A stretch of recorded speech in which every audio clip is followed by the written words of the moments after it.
Андан кейін Алия дей турган болсок, этегиндеги а тамгасын еге өзгөртсөк, Алияга деген суроого жооп берет. Алия, Алие, я рассказала это Алие, мен муну Алияга айтып бердим.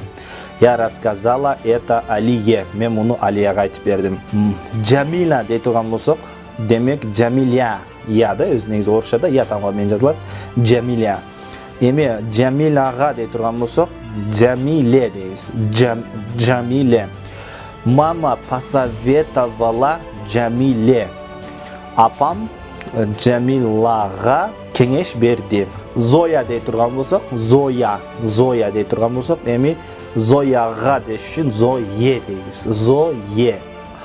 Аягындагы я тамганын ордуна е тамгасын коебуз.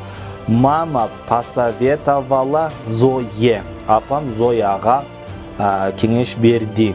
Наталья дей турган болсок, Наталья деген дагы аттар бар. Демек Натальяга деп айтыш үчүн Наталье дейбиз. Наталье. Мы предложили это кольцо Наталье. Мы предложили это кольцо Наталье. Биз бул шакекти Натальяга сунуштадык.